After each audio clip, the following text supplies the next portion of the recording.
I watched the empty street swallow her figure, the echo of her heels fading like the last note of a song I'd memorized. She had vanished, disappeared without a word, leaving a void heavy with questions and betrayal. And yet, even in her absence, I could feel her presence lingering, like the scent of rain on asphalt, sharp and insistent. I wasn't crying anymore, not really. I had learned the art of quiet survival, the delicate skill of letting go without screaming. But the letters she left behind, careless, almost theatrical, promised I would come looking. She had always been dramatic, a storm in human form, and I had fallen, headfirst, believing I could weather it. But the storm had shifted, leaving me exposed, and now as she returned months later, eyes wide, voice trembling, pleading for forgiveness, I felt nothing but a strange, cold clarity. The version of me she loved no longer existed. The me who waited by the window every night, hoping she would explain, was gone. I had moved on, softly, carefully, like a shadow slipping through the cracks of a broken room. She thought she could erase time, manipulate longing, and reclaim what she had lost. She didn't know I had rewritten my own story. I was no longer the boy who waited. I was the man who would decide how this final act ended. And this time, her tearful apologies wouldn't rewrite my fate. The rain had started earlier that evening, soft at first, tapping lightly against the bookstore windows, blurring the neon lights of the city outside into ribbons of amber and violet. I pushed open the glass door and felt the familiar chime announce my presence. Though it hardly mattered, my eyes were already drawn to her. She sat near the back corner, hunched over a worn notebook, a halo of lamplight tracing her profile. Her hair fell like a curtain of ink, strands catching stray flecks of gold from the lamp, moving ever so slightly as she shifted her weight. I didn't think she saw me at first. She was consumed by the world she carried in her hands. Pages filled with sketches, half-written sentences, and doodles that seemed to pulse with her thoughts. Every so often, her pen would tap nervously against the paper, a tiny metronome counting out a rhythm of focus and distraction. She bit her lip once, twice, each time a subtle tremor that betrayed some hidden tension. I watched, captivated, feeling as though I'd stumbled into a secret corner of her soul that no one else had been allowed to see. She carried storms in her chest. Beautiful, chaotic storms I didn't yet understand. I wanted to shelter her from them, even if I didn't know why. I wanted to wrap her in the quiet comfort of presence, to become the place where her laughter could land and her fears could dissipate like fog in morning sunlight. But she was unaware. She didn't know I existed, and that ignorance made the feeling ache all the more. I took a hesitant step closer, the old wooden floor groaning softly beneath my weight, and she flinched, her head lifting slightly. Our eyes met then, finally, and everything shifted. The lamplight seemed to thicken around her, softening the edges of the world. The rain outside slowed, almost as if the city itself had held its breath, waiting. I saw recognition in her eyes, a spark of curiosity that mirrored the quiet awe in mine. For the first time, the chaos inside me, the restless pulse of years I hadn't known how to contain, was soothed by a single gaze. I started, but the words failed, dissolving into the gentle hiss of the rain. I wasn't sure what I wanted to say, perhaps nothing at all, perhaps everything. The air between us was heavy with potential, an unspoken question hanging like a fragile glass ornament, ready to shatter if handled too carelessly. She closed her notebook slowly, the leather creaking under her fingertips. I noticed the faint smudge of graphite on her wrist, a mark of concentration and late nights spent in solitude. I didn't mean to intrude, I said finally, my voice quieter than I intended. The words seemed almost laughable in the stillness. She tilted her head slightly, studying me with an expression I couldn't quite read. There was no warmth, not yet. Not trust. But there was curiosity, that fragile ember that promises everything can start anew. You're not supposed to be here, she said, a nervous edge to her voice, as if she weren't sure why she felt compelled to speak at all. Her eyes flickered to the notebook in her hands, then back to me, and I realized she feared disruption, fearing that my presence might tear apart the delicate world she'd built around herself. I just walked in, I replied, feeling inadequate, wanting to explain but not knowing what to say. The rain pattered against the window, a slow percussion that matched the rhythm of my heart. There was a beauty in that moment. A fragile, fleeting beauty that made the air between us electric. She smiled then, just slightly, a tentative upturn of her lips that was almost shy, almost hidden. And that smile, small, delicate, fleeting, hit me harder than anything I had ever felt. It carried the weight of years I hadn't yet shared, of emotions I had yet to name. It carried a secret I wanted to unravel, carefully, like a ribbon curled inside a forgotten box. I stepped closer, careful not to break the spell, and noticed the details I had missed before, the way her sleeve brushed her wrist, exposing the faintest scar I imagined held a story, the tiny line of graphite smudges across the edge of the page, the faint scent of rainwater clinging to her hair. I felt dizzy, unmoored, as if the world I had known had been replaced with a different one. One where everything revolved around her presence, around the fragile gravity she carried unknowingly. She closed the notebook entirely now, and something unspoken passed between us, a moment that was neither a question nor an answer, but a promise of possibility. My chest tightened as I realized I wanted to linger here, in this room, in this light, and in her orbit forever. I wanted to witness the entirety of her storms and the quiet lulls between them, and yet I had no right, no claim, no invitation. "Can I sit?" I asked, the words trembling on my lips. Her eyes widened, a flash of surprise, and then she nodded, the motion subtle, almost imperceptible. It was enough. It was an invitation, fragile as it was, and I accepted it silently, feeling the weight of each heartbeat as I crossed the room to sit near her. We didn't speak for a long while. The rain's rhythm filled the silence, a gentle accompaniment to the thrum of unspoken curiosity. I watched her hands hover over the notebook, fingers restless, and I realized that intimacy didn't always need words. It could exist in proximity, in shared breaths, in the quiet observation of the small, meaningful movements someone makes when they believe themselves alone. Her eyes flicked to mine occasionally, as though testing the waters, trying to decipher whether I belonged in this delicate space she had built. I held her gaze each time, steady and unyielding, a silent promise that I wouldn't vanish the way the world often did. That night, the bookstore became more than a room filled with books. It became a sanctuary, a place where possibility lingered, and everything felt suspended between what was and what could be. She began to speak then, her voice soft, hesitant, like a whisper she was unsure anyone should hear. Words tumbled out in fragments, stories of her sketches, the worlds she painted on paper, dreams that fluttered just beyond reach. I listened, enraptured, feeling each syllable like a brushstroke on my own heart. And in her stories, I began to see the storms she carried, the lightning that sparked behind her eyes, the thunder she tried to hide behind smiles and scribbles. "I don't usually let people see this," she said, almost apologetically. Her gaze fell to her notebook again, fingers tracing a sketch as if grounding herself. I wanted to tell her it was okay, that I didn't just want to see. It was the only thing I wanted. But the words failed me. Instead, I simply nodded, letting my presence speak the truth my tongue could not. Time stretched, elastic and unreal. Hours passed unnoticed as we existed in that quiet orbit, the world outside the window reduced to rain-streaked shapes and distant lights. Every glance, every subtle gesture, felt charged with meaning I hadn't yet learned to interpret. And in that space, I realized something profound. I hadn't just met her tonight. I had collided with her, with a force that would alter the course of my life, though I could not yet understand how or why. When the clock chimed softly from the corner of the store, I felt a pang of reluctance, a longing to stay in the warmth of the lamplight just a little longer. She gathered her notebook, sliding it into her bag with careful precision, and for a fleeting moment, our hands brushed. Sparks, not literal but unmistakable, ran through me. She pulled away quickly, cheeks tinged pink, and looked at me with an expression I couldn't read: curiosity, surprise, something else entirely. "Will you come back tomorrow?" she asked, voice almost too soft to hear. My throat tightened, a delicate, painful knot. I wanted to say yes. I wanted to promise the stars and the rain and the entire night sky. But instead, I only smiled faintly, letting the weight of my own restrained desire hang in the air. "I'll see you," I said simply, not a promise, not a guarantee. Just enough to tether myself to the possibility, enough to acknowledge the gravity she had already claimed over me. She left then, stepping out into the rain, her figure dissolving into the city lights. I lingered behind, watching the lamplight flicker against the walls, feeling the quiet ache of anticipation settle into my chest. That night the world had paused, not for anything monumental, but for something infinitely fragile and potent. The small collision of two lives, the first brush of storms meeting shelter. I knew deep in some unspoken place that nothing would ever be the same. The rain hadn't let up, it only grew heavier as we wandered through the empty streets, the city lights reflecting off puddles like fragmented stars at our feet. She laughed then, soft, musical, unrestrained, and the sound bounced off the walls of narrow alleys, making even the damp air shimmer. I wanted to memorize everything about her in that moment. The way her hair stuck slightly to her wet cheeks, the tilt of her head when she listened to her own thoughts before speaking them aloud. Every story she shared felt like a confession, tales of childhood mischief, of quiet evenings alone with her sketches, of dreams she didn't dare tell anyone. Each one slipped from her lips with an unguarded honesty that made me ache. And I, foolishly, hung on every word, afraid to blink, afraid to let her slip through my fingers like rainwater seeping into the cracked pavement. Every glance she gave me carried a promise I didn't yet understand, a silent thread connecting us in a way I couldn't name. I memorized her hands, endlessly. The way they curled around a coffee cup, tracing the rim with delicate, nervous motions. How her fingers twitched when she spoke of something she feared I might not understand. Sometimes they brushed mine accidentally, and the world would shiver. I wanted to reach out and hold them, to anchor myself to her presence, but I hesitated, as if the fragility of that closeness could shatter with one careless movement.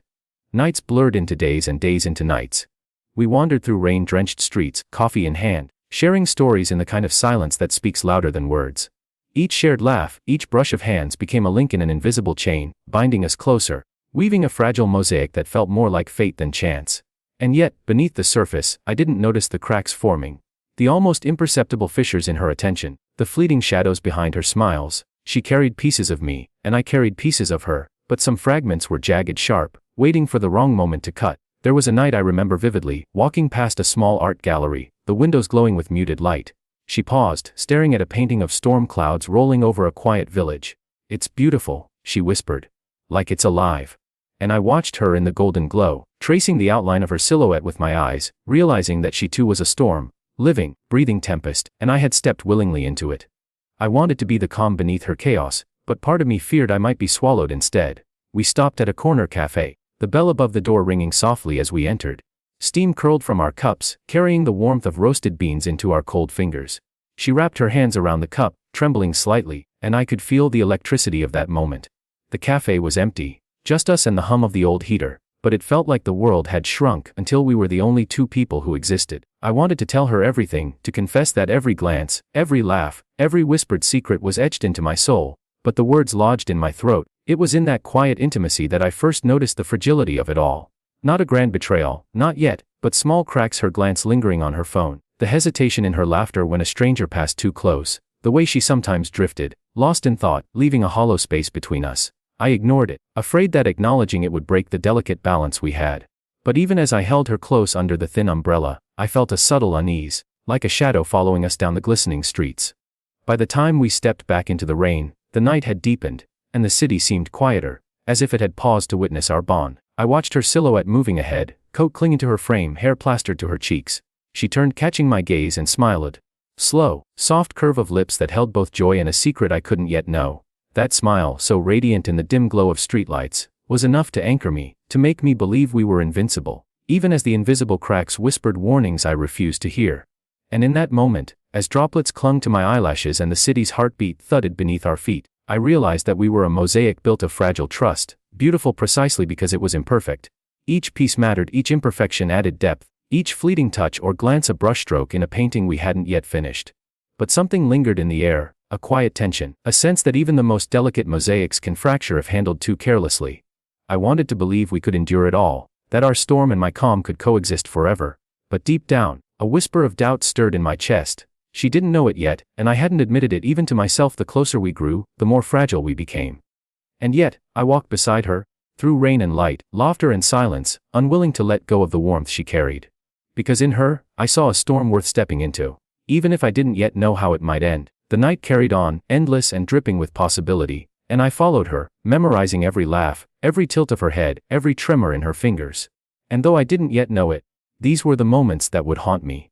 The moments that would define everything I thought I knew about love, trust, and the pain of holding someone so close, knowing that one day, even the most fragile mosaics can shatter. The day she disappeared began like any other. Gray skies, a hint of drizzle that promised rain, and the dull hum of the city pressing against my chest. I remember noticing the empty space beside me first. Her coat wasn't hanging where it always did. Her mug sat abandoned on the counter, still warm. At first I told myself she had gone for errands, that she'd return soon, that the world was ordinary and safe. But as the hours stretched into a day, and then another, that assumption felt like a fragile paper boat sinking in a storm. I called her phone obsessively, each ring unanswered, each voicemail swallowed into silence. My imagination ran wild. Perhaps she had fallen on the subway tracks. Perhaps she had been struck by a car on a rain-slick street. I pictured her in hospital beds, in foreign cityscapes, alone and scared, and the ache in my chest deepened with each imagined scenario. I couldn't sleep, I couldn't eat. I haunted the streets we had walked together, the cafes where she lingered over coffee, the bookstore where she had sketched for hours. Her absence was a presence, pressing against me, heavy and insistent. Then the notes appeared, folded pieces of paper left in places only I would find, short, cryptic phrases written in her delicate hand. Don't chase shadows you can't catch. Sometimes absence is the only answer. I unfolded them, trembling, reading and rereading, trying to find reassurance, or maybe a secret I could decipher. Each word, carefully placed, felt like a dagger wrapped in silk. I didn't know if she meant it as a puzzle, a joke, or a confession, but it made my chest ache all the same. I remember the night the rain fell hardest. I stood outside our favorite cafe, the neon sign glowing like a warning, watching the drops splatter against the pavement. I imagined her somewhere inside that storm, laughing at me, safe, untouchable, knowing that my heart had been laid bare. I hated her for being gone, and yet, a strange craving for her lingered, as though my very life depended on finding her. The torment was sweet and sharp, a paradox that left me dizzy. When she finally returned, it was with the flourish of someone reclaiming the stage.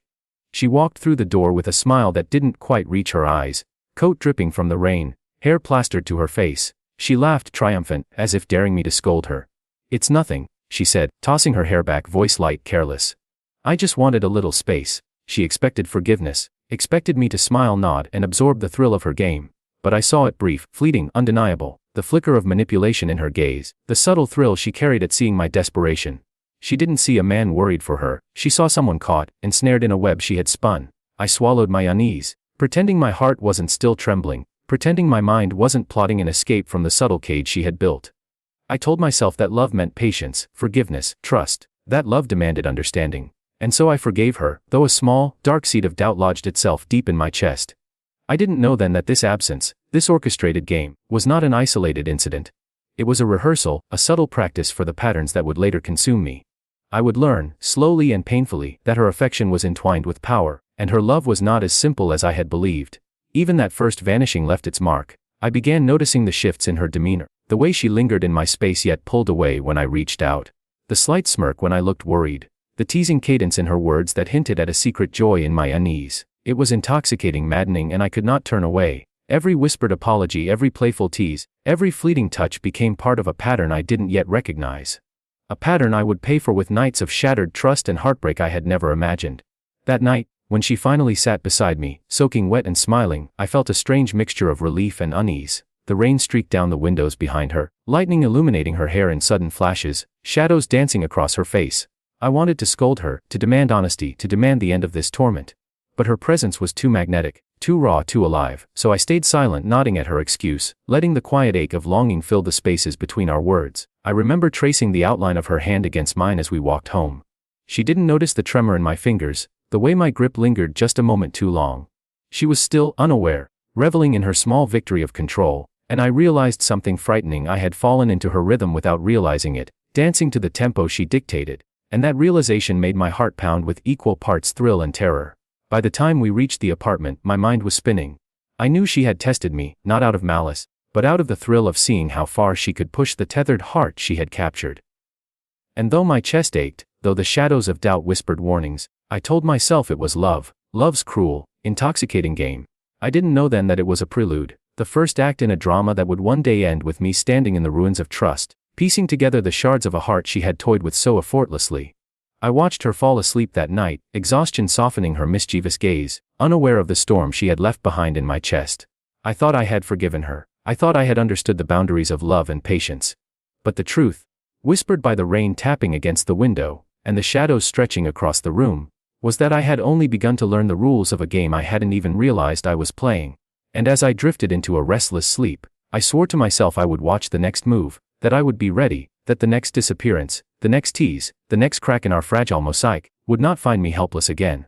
But even in that resolve, a small thrill lingered, the intoxicating, terrifying knowledge that she had already captured me, in ways I could not yet name, in ways I might never escape. The morning started ordinary enough, with sunlight filtering through the blinds and the quiet hum of city life beyond my window. I didn't notice her absence at first. I thought she had simply slept in, or perhaps gone for an early errand. But as the hours ticked by, the subtle pang in my chest began to grow, a small tremor that became an earthquake when I realized she hadn't answered my messages, hadn't returned my calls. By midday, whispers started. At the cafe where I usually met friends, they glanced at me with a strange mixture of pity and curiosity. "Have you seen her?" someone asked, the words sharp, accusing almost. Another chuckled nervously, and I felt the weight of judgment pressing into my chest, a cloak I couldn't shrug off. Rumors had already begun to swirl, subtle at first, then with the force of wildfire. I was the desperate fool, the one clinging to someone who had vanished. Or so everyone assumed. I walked through the streets like a ghost, trying to piece together the fragments of her absence. Her footprints weren't there, her scent had vanished from the cafe chairs we'd lingered in, and yet every familiar corner seemed to whisper her presence. The city itself felt complicit in my humiliation, the faces around me like mirrors reflecting my despair. And still, I didn't understand why she had done it. Or rather, I didn't want to. It wasn't until the evening, when I saw her across the crowded square, that everything became painfully clear. She stood beneath the lamplight, coat gleaming in the drizzle, hair plastered to her cheeks. Her eyes caught mine, playful and unrepentant. That spark, the one I had mistaken for affection, was something else entirely. She had orchestrated this moment, this public theater of absence and longing, to make me appear weak, desperate, dependent on her whims. The realization hit like a storm breaking against a fragile window pane. My chest ached, but not from missing her. The pain came from understanding the cruelty in her smile, the deliberate thrill she drew from seeing me humiliated. Friends whispered and laughed behind my back, strangers glanced with curiosity, and she stood there, triumphant, as if the entire city were her stage and I was merely a player. I wanted to scream, to run forward and confront her, to demand the reason behind the performance. But instead I froze, the cold drizzle soaking into my clothes, dripping down my face like the tears I refused to shed. There was a magnetic pull toward her, an almost unbearable longing to be near, to understand why she could wield love like a weapon. And yet, I felt the distance of betrayal stretching between us, invisible but unyielding. She approached eventually, slow and deliberate, as if every step had been rehearsed. My heart thudded in my chest, not with hope, but with the stark awareness of how carefully she had constructed this spectacle. I saw the glimmer of mischief in her eyes, and it sickened me, yet fascinated me. Every laugh she gave, every flick of her hair, carried the weight of intention, of power. She was not a lover in that moment, she was an architect of my heartbreak. I wanted to see if you'd notice, she said softly, almost innocently, but her voice carried the echo of manipulation. The city seemed to shrink around us, the drizzle turning into a spotlight that illuminated my humiliation in slow motion. I wanted to hate her, wanted to turn and walk away, but my legs remained rooted, unwilling to leave the storm she had summoned. Friends came forward, offering awkward smiles and half-hearted reassurances, but I barely registered their presence. I was trapped in her orbit, caught between fury and a strange, unshakable longing. I remembered the small things I had loved, the tremor of her hands around a coffee cup, the quiet moments when her eyes met mine, and realized that all of it had been, in some way, a setup for this moment. Even tenderness, even vulnerability had been weaponized. And yet, amidst the humiliation, a spark of clarity emerged. This was not a failure of love.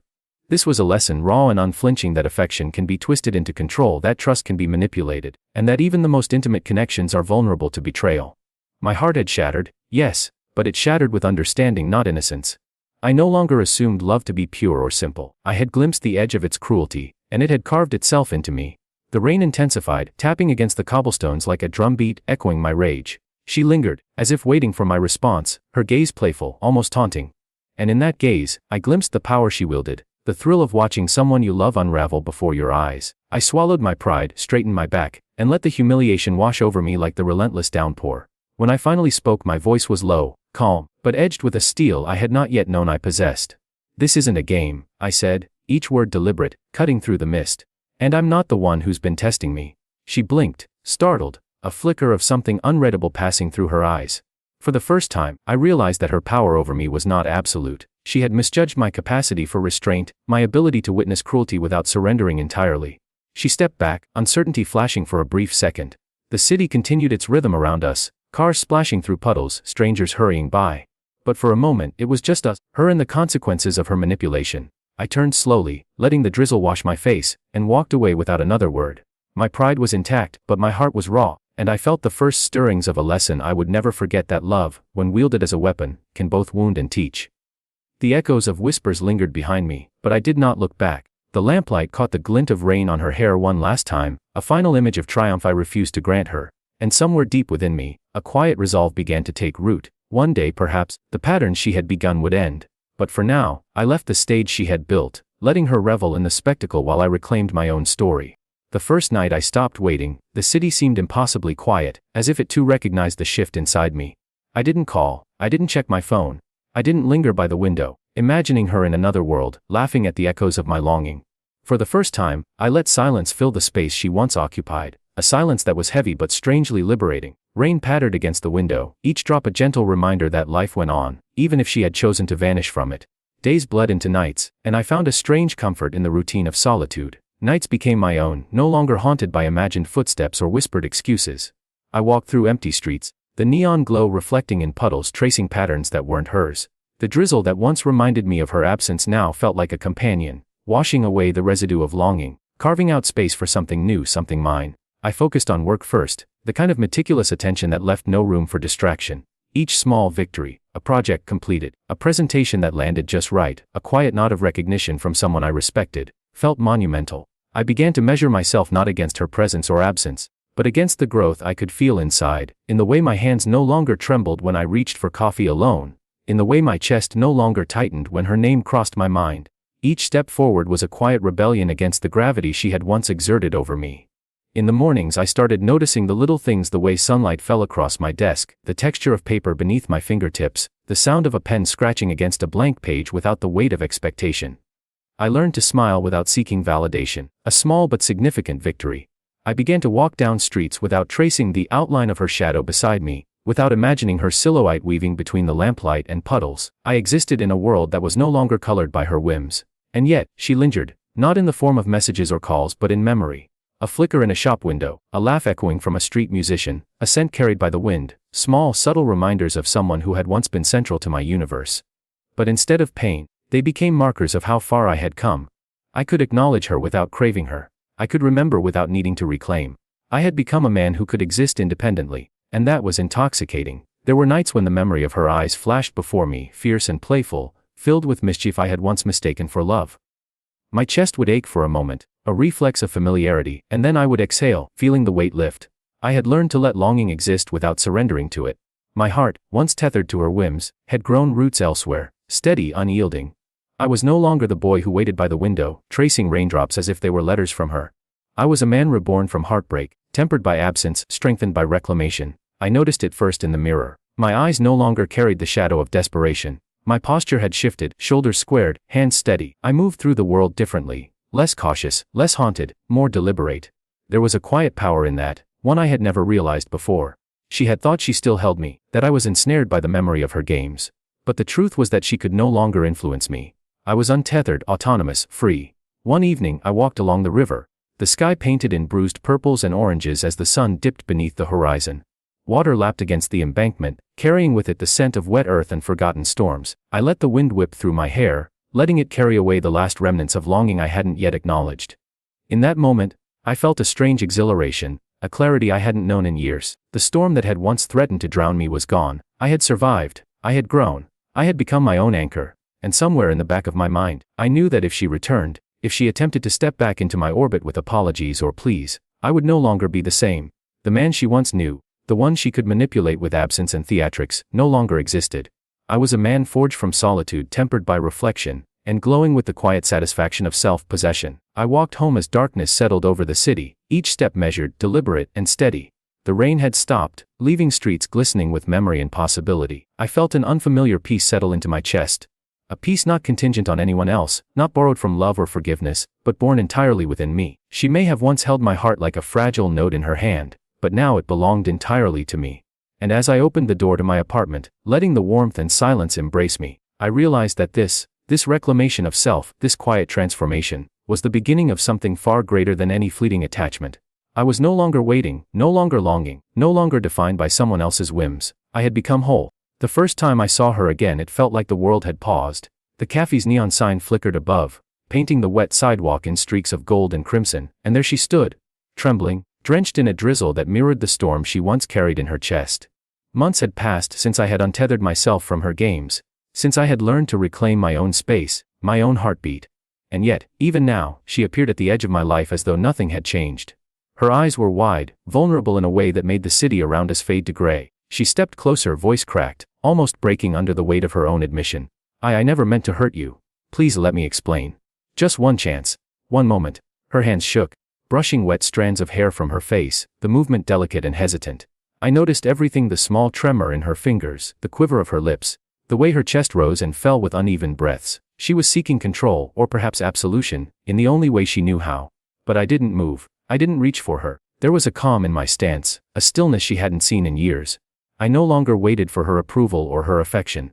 I no longer needed to fill the spaces of my chest with her presence. Where she expected desperation, I offered serenity. Where she imagined sorrow, she found only quiet certainty. She faltered as she stepped closer, and I could feel the tension radiating from her like heat from a fire. The city's hum seemed to soften around us, the drizzle tapping gently on the pavement as if it too were holding its breath. I let her words pour over me, one confession after another, as if they were the rain cascading down my shoulders. I listened, not with yearning, but with the detached clarity of someone who had survived the storm she once embodied. I played with your heart. I thought I could control things, see if you'd come back. Her voice broke, and for a moment I imagined the boy I had been. The one who would have bent, who would have knelt, who would have forgiven without question. That boy no longer existed. In his place was someone steadied by absence, tempered by betrayal, illuminated by self-possession. Her gaze darted to mine, searching for the old response, the pain, the pleading, the unspoken longing, but she found none. My eyes, once mirrors of desire, now reflected calm oceans, serene and unshakable. I was not her prize to reclaim nor her audience to manipulate. I was a man reborn, and the chapter she thought she could rewrite had already been sealed. The drizzle intensified, blurring the city lights into a watercolor of reflections on the slick streets. Her confession continued, but it was like background music to a scene I no longer inhabited. I traced the patterns of the rain, feeling its rhythm match the quiet in my chest. Every word she spoke reminded me of the months I had spent learning to walk alone, learning that absence could be a companion, that solitude could carry its own beauty. You don't understand, she whispered finally, voice barely audible over the soft patter of rain. I wanted you. I just didn't know how to love without. Her sentence faltered, leaving the air thick with unfinished words. I wanted to reach for her one last time, not out of longing, but to acknowledge that she had once been part of my story. But I stayed still, letting the distance between us speak louder than any gesture. I noticed the little things, the curl of her fingers, the way her coat clung to her frame, the flicker of streetlight catching the moisture in her hair. And I understood, with a quiet certainty, that none of it could undo the months of reclamation, the nights I had spent learning to exist without her, the victories I had quietly gathered. My heart, once tethered to her whims, now beat with autonomy, steady and free. The rain slowed to a gentle mist, leaving the streets glistening, the city quiet except for our shared, unspeaking space. She dropped her gaze to the pavement, the confession complete, the pleas made, the games unveiled. And in that moment, I realized that the power had shifted entirely. She had entered expecting a man in pieces, only to find someone whole, someone unreachable by her previous machinations. I said nothing. There was no need. Words would have been redundant, a shallow echo of what had already transpired inside me. I let her confession wash over me, felt its weight settle into memory rather than pain. The chapter had ended, not with confrontation, not with reunion, but with finality. The storm she carried, the thrill she once drew from my desperation, had no purchase here. I had stepped beyond it, beyond her, beyond the game she thought could tether me. She turned then, slowly, as if searching for one last flicker of the old me, and I saw hesitation in her steps. The mist clung to the edges of her coat, the light shimmering on wet hair, the world reflecting her vulnerability back at her. But I had already chosen my own path, my own rhythm, my own peace. She could stay or leave, it no longer mattered. As she walked away into the muted glow of the streetlights, I felt a strange warmth rise in my chest. Not love, not regret, but relief. A weight I hadn't noticed was gone, leaving room for quiet certainty, for the autonomy I had fought for. The rain ceased entirely, leaving the world sparkling with possibility. I breathed in deeply, letting the finality of the chapter settle over me, soft and unyielding, and for the first time, I felt completely untethered. I turned my gaze to the city beyond, the streets glistening under the evening lights, and I knew that whatever came next, it would be on my terms. The past had its echo, but it no longer dictated my present. I had listened, I had absorbed, and I had walked away with the calm knowledge that some storms are only meant to pass, and some chapters are meant to close. The bookstore smelled the same as it always had, dusty shelves, the faint tang of ink, paper edges curling like forgotten memories. I stepped through the door and let the familiar scent settle over me. It was quiet, almost reverent, the kind of silence that made every footstep echo like a confession. And there she was. She froze when she saw me. Her eyes widened, pupils dilating with the recognition of someone she had once held captive in her games. A trembling hand reached toward mine, and I felt the pull of memory, the weight of all the nights I had spent waiting, hoping, aching. But instead of meeting her halfway, I stepped back. Not angrily, not cruelly, just firmly, deliberately. Distance had become my armor, and I wore it like a shield I refused to lower. Tears streamed down her face, falling in silent rivulets that caught the warm light of the reading lamps. Her mascara blurred into streaks of regret, but I saw nothing to forgive. The years of manipulation, the absences staged like performances, the sharp thrill she drew from my desperation. It all weighed on me now like a stone pressed to my chest. I did not want to carry her sorrow. I only wanted to recognize it, understand it, and let it exist without pulling me back. She whispered my name, a sound fragile as a fallen leaf. She fell to her knees, clasping my hand as if the physical contact could rewrite the past, as if proximity could erase the months I had spent reclaiming myself. But her touch was no longer a tether, it was a reminder. A reminder that I had survived storms she thought would drown me, that I had grown in absence, strengthened in solitude and illuminated by my own reclamation. I looked at her once, voice low, calm, deliberate. I'm no longer the boy who waited. The words hung between us like winter mist, chilling and clear. She faltered, as if struck by the invisible weight of truth. Shock replaced pleading in her gaze, and for a heartbeat, I saw the girl I had once loved, the one who had captivated me with laughter and storms. But she was gone. In her place was someone who had underestimated me, who had assumed that absence and manipulation could bend me forever. She realized, too late, that the power had shifted. The lamplight caught the glimmer of rain on her hair, and I could see the tremor in her fingers, the faltering stance, the unsteady breath. Every desperate glance, every quivering lip, every tear she shed was a mirror of my own past, a reflection of the boy who had waited and suffered. But I was no longer him. That boy had been folded away into memory, a ghost I acknowledged but no longer inhabited. I let silence stretch, letting her words, the apologies, the confessions, the frantic pleas, wash over me like a tide I no longer had to swim against. There was no anger, no yearning, only the quiet weight of understanding. I understood her motives, her missteps, her thrill in my suffering. And I understood myself, the man who had rebuilt his own life, who had learned to walk alone, who had found light and gravity within his own chest.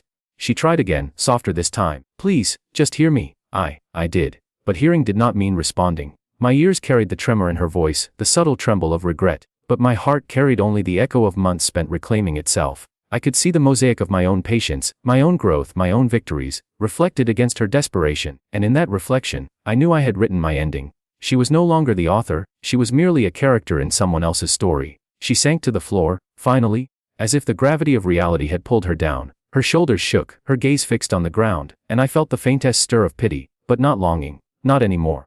The boy who once would have fallen to his knees beside her, the one who would have begged for explanation or touch, no longer existed. What remained was a man who had walked through storms, survived the orchestrated games of absence and manipulation, and emerged whole. I stepped forward once, careful, deliberate, but not to close the distance. I wanted her to see, to feel, to understand, that my calm was not resignation, it was finality. She raised her eyes just enough to catch mine, and I gave her a single, steady glance, unflinching, unyielding. There was no plea, no love, no spark of the old attachment. Only the quiet knowledge that the story had shifted. I turned toward the shelves, toward the aisles of books and ink and memory, letting the soft light of the bookstore cradle me. The rain had begun again outside, tapping gently against the windows like fingers tracing the outline of the past.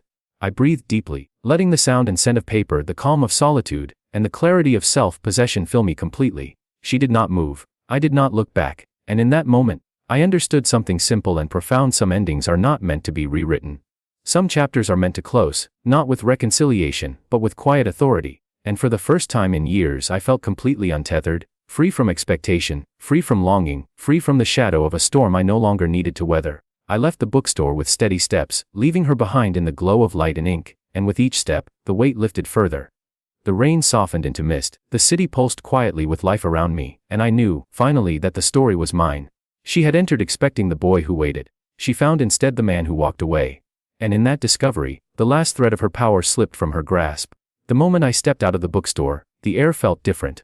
Lighter, almost electric. The rain had stopped, leaving the streets wet and glossy, slick mirrors reflecting neon signs, streetlights, and the fleeting clouds overhead. Each puddle seemed to hold a fragment of possibility, a fragment of a life that no longer needed her shadow to define it. I walked slowly, letting the quiet of the night stretch around me, each footstep echoing softly on the pavement, deliberate and certain. I thought of her tear-streaked face, the desperation in her eyes when she had reached for my hand, and the hollow hope she must have carried, expecting me to fall back into the familiar pattern of yearning. But I did not. Her pleas, her apologies, the tremor in her voice, they floated behind me now like echoes in a canyon, fading, powerless to touch the new rhythm of my heart. The boy who once waited, who once begged for fragments of her attention, no longer existed.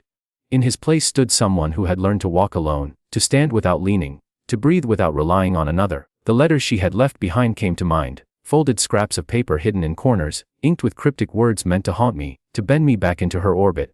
I had read them once, twice, memorized their weight in my palm. Now, I could see them for what they truly were, markers of her games, fragments of manipulation disguised as longing. And I could let them go. There was no fury, no desire for revenge, no knowing resentment, only clarity, only a quiet triumph born of survival and patience. I passed the corner cafe where we had once lingered for hours, laughing, sharing stories, tracing patterns in coffee foam like we were mapping the universe together. I remembered the warmth of her hand brushing mine, the tremor of her touch when she was nervous, the way her presence had once wrapped around my chest like a gentle weight. But those memories no longer anchored me. They existed as reflections, beautiful, poignant, but untouchable. I did not long for her, I longed only for the certainty I had carved out for myself. The streetlights reflected in puddles like fragmented stars, guiding me forward. Each step was a reclamation, a quiet declaration that the narrative of my life belonged solely to me. The nights she had stolen, the whispered lies she had planted, the storms she had orchestrated, they all belonged to the past now. I could acknowledge them, remember them, but I did not have to carry them. For the first time, absence was not a wound but a liberation. Somewhere in the distance a car passed, splashing water over the curb, and I smiled faintly, Not at the rain, not at the city, not at her, but at the solidity of my own self-possession. The boy who had once crumpled at her absence had been replaced by a man tempered by betrayal, strengthened by patience, illuminated by the quiet, unyielding knowledge that he need not be claimed by anyone.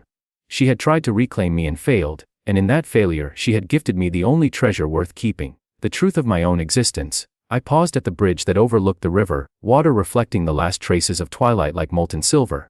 I imagined her somewhere, watching, realizing perhaps too late that her games no longer had dominion over me, and I felt no triumph over her, no cruel satisfaction.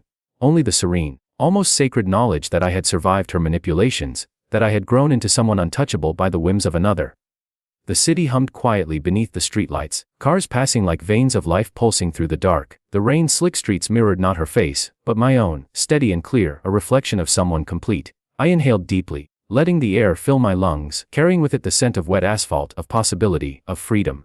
In that breath, I carried every lesson she had unknowingly given me, every heartbreak she had inflicted, every absence she had orchestrated, and I let it settle into me, a weight transformed into wings. I walked on, letting the streets guide me into the night, into the life I had chosen for myself. I did not look back. There was no need. The bookstore faded behind me, its warm light a distant glow, and with it, the chapter of my life that had once revolved around her closed quietly, irrevocably. I carried only myself forward, unbroken, untethered, alive, and in that quiet victory, I realized the simplest truth: love can teach, betrayal can strengthen, absence can liberate, but only if you allow yourself to survive it. I had survived, I had moved on, and in that survival, I had discovered the most profound triumph of all: the unshakable, radiant power of reclaiming my own story.